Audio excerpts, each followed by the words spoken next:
Hi, I'm Sushi, and welcome to my hut.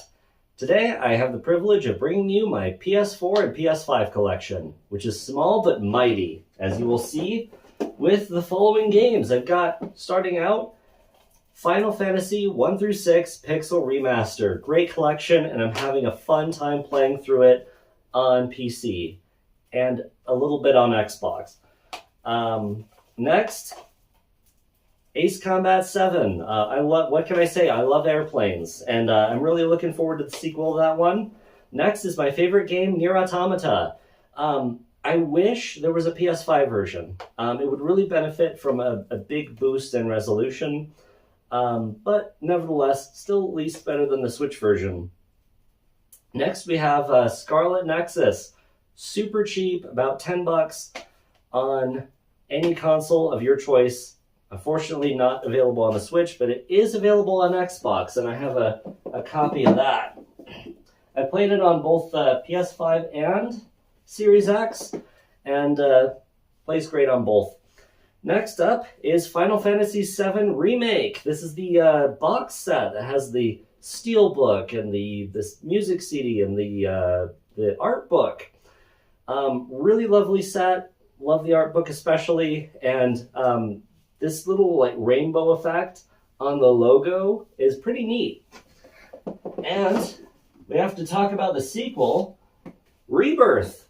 Similar kind of set, same goodies inside, although it's thicker. Anyway, that's that. Following up with more Final Fantasy is 16. One of the best looking games I've ever seen. It absolutely brings the PS5 to its knees despite having no ray tracing, just because of how large, well, not so much how large the environments are, but how large they are combined with the incredible detail in the geometry and the textures and how many light sources there are. Believe it or not, although ray tracing is very performance intensive, any kind of real-time lighting is going to be super intensive if it's complex enough, if it's sophisticated enough. And so, good looking lighting in a game like this, it's just gonna require some good hardware. I love this on PC especially. There you can get really high frame rates and max out the resolution, and it looks insane. Next up, we have Resident Evil Requiem, recent release. This is the Steelbook version. And this one is super cool because on the cover there's this beautiful, well, first of all, there's the Requiem, the pistol. This pistol in real life, it's called the, the Ersh 20, the Ersh 12 from Russia. And yes, that is the correct pronunciation. I am a Russian speaker. But on the back, there's this lovely newspaper print, and you can read from it. Last month the federal government announced an extension of Raccoon City's lockdown, and you can get a bit of the story off of the cover, which is pretty neat. And one other neat thing about this version of Requiem is that, unlike the PC version, it comes with Dolby Atmos, and then the controller features are also pretty nice. Next, we have Resident Evil 4 Remake. Haven't played through this one yet. I'm excited to. Really love the original 4. And at some point, I need to pick up Resident Evil 2 Remake and visit Raccoon City again. My first experience with that, weirdly, was with Requiem. Kind of newer to that franchise. Next, sealed copy of 7 Remake on PS5. So I kind of round out the whole remake collection, have all the variants.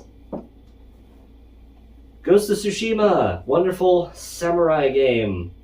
How do you say samurai? Samurai? I don't know. But anyway, it's fun. Doji Doki Literature Club. Scared the pants off of my roommates in college years ago. This is one of the first games I ever bought, actually. Played it on PC originally, but then had to get the physical version. Serenity Forge, which what do you call it, produce this game.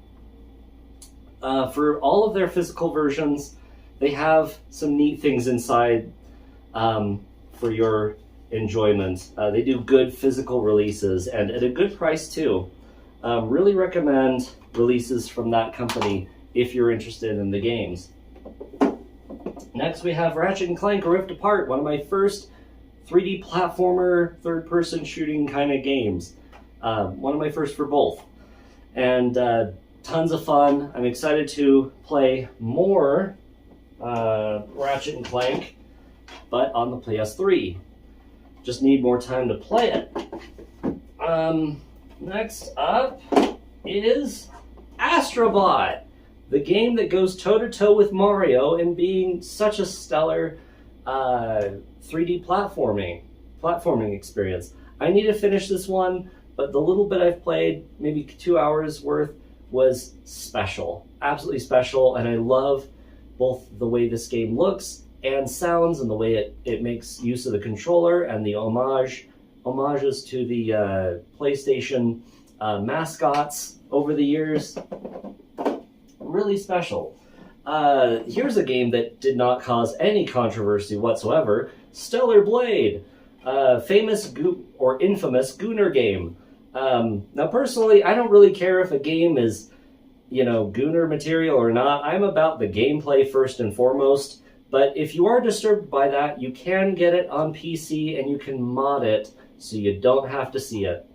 But anyway, great gameplay and, decent enough story. Kind of Nier Automata inspired somewhat. Next is another copy of Scarlet Nexus, but on PS5. And lastly, we have Sonic and Shadow Generations, which is another one I need to play. But I'm looking forward to it. I really liked Sonic Adventure 2 Battle on PC. It was one of the first games I played when I was getting into gaming as an adult, and although it didn't really control that well, I'm hoping that this will be kind of similar-ish, but control better. So that's all from me. Take care and keep rolling.